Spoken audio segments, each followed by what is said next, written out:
In nomine Patris et Filii et Spiritus Sancti. Dominus vobiscum. Sahabat peradaban kasih ekologis yang terkasih, selamat berjumpa dalam renungan harian bersama saya, Romo Alois Budi Purnomo PR, melalui channel ini.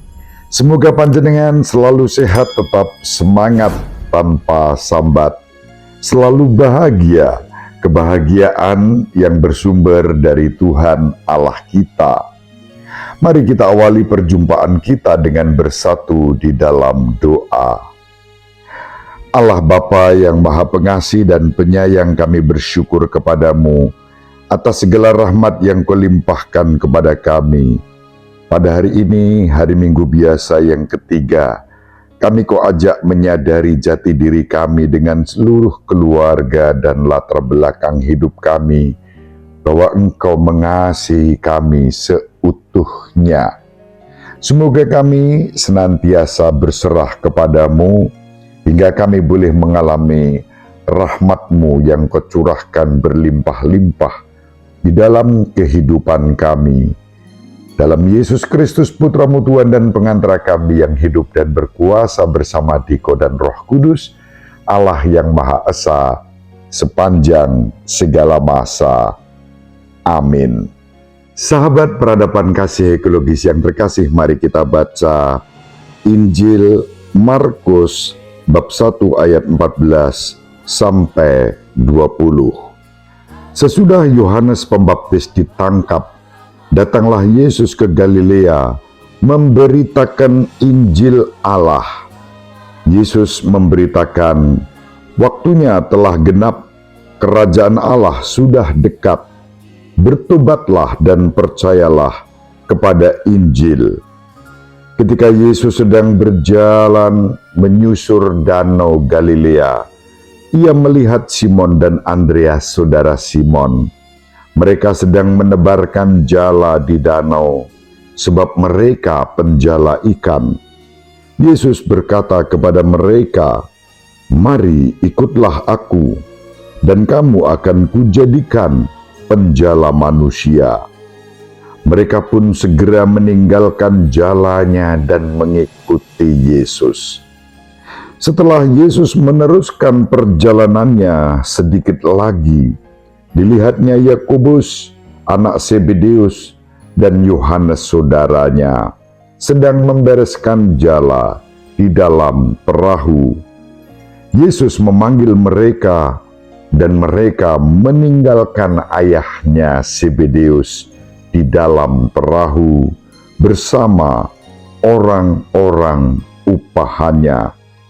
Lalu mereka mengikuti Yesus. Demikianlah sabda Tuhan. Terpujilah Kristus.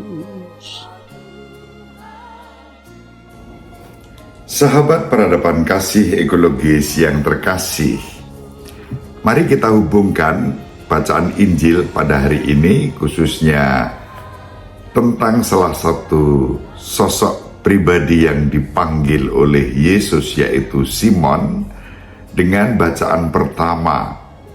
Bacaan pertama dikutip dari kitab Nabi Yunus yang menggambarkan kepada kita bagaimana Allah mengutus Yunus untuk mewartakan pertobatan kepada penduduk di Ninive. Kisah Yunus mengajarkan kepada kita bahwa semua orang dipanggil untuk bertobat dari dosa dan mengalami belas kasihan dan kerahiman ilahi. Panggilan ini menjadi sangat nyata ketika Tuhan Allah meminta kepada Yunus untuk memberitakan pertobatan kepada penduduk Ninive. Ninive adalah ibu kota Asyur, dan kita semua tahu Asyur adalah musuh bangsa Israel.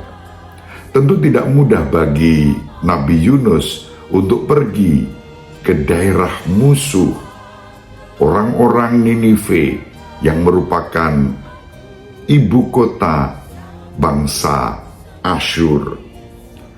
Dan hal terakhir yang Yunus inginkan sebagai orang Israel adalah kehancuran Ninive.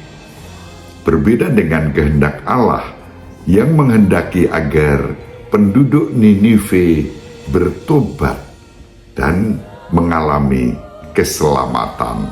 Maka alih-alih menaati perintah Allah, Yunus malah berusaha untuk pergi sejauh mungkin dari Ninive. Dia pergi ke kota pelabuhan Yope dan naik perahu menuju ke Tarsis. Namun demikian, semua tindakan yang dibuat oleh Yunus itu dikendalikan oleh Allah. Mau lari kemanapun Yunus, Allah yang mengendalikan untuk menjadi sumber warta keselamatan.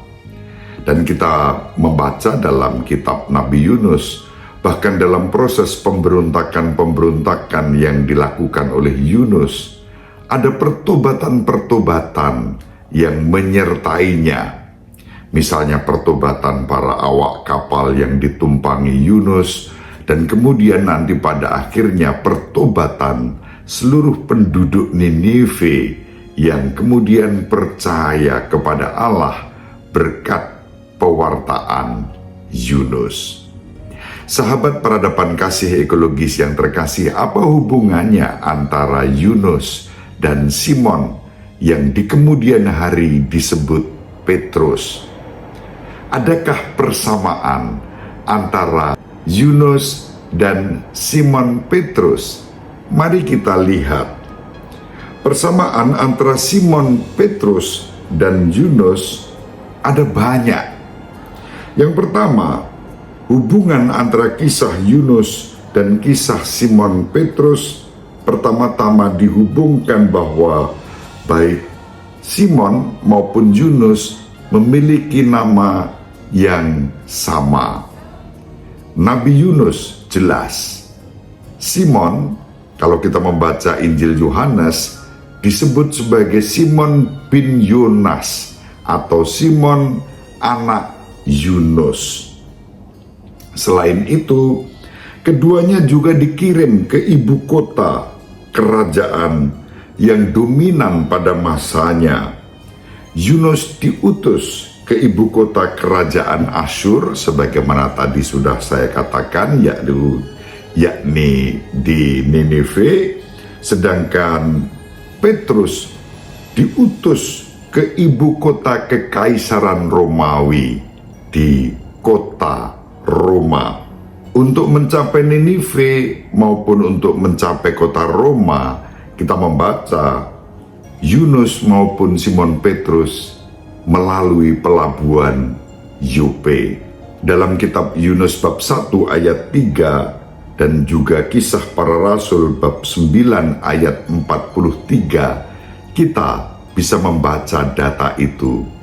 Yunus pergi ke pelabuhan Yope, Simon Petrus juga pergi ke pelabuhan Yope. Namun, mereka pergi karena alasan yang berbeda. Yunus pergi ke pelabuhan Yope untuk menjauhi kehendak Allah yang mengutus Yunus pergi ke Ninive. Yunus tidak ingin orang-orang Ninive bertobat. Sedangkan Petrus pergi ke Yope untuk menjumpai salah seorang perwira dari kekaisaran Romawi yang bernama Cornelius dan mewartakan Kristus kepada Cornelius. Sahabat peradaban kasih ekologis yang terkasih, ada yang menarik lagi kesamaan antara panggilan Yunus dan panggilan Petrus.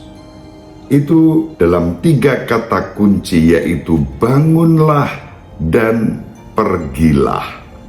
Kepada Yunus Allah berfirman dalam kitab Yunus bab 3 ayat 2, "Bangunlah dan pergilah kepada penduduk Ninive." Sedangkan dalam Kisah Para Rasul bab 10 ayat 20, Tuhan juga berfirman, "Bangunlah dan pergilah." Petrus mengalami penglihatan untuk menjumpai Kornelius dan mewartakan Injil kepada keluarga Kornelius. Yang menarik juga bahwa tanggapan atas pewartaan itu sama. Penduduk Ninive bertobat dan percaya kepada Allah. Kornelius juga percaya atas Injil yang diwartakan oleh Simon Petrus.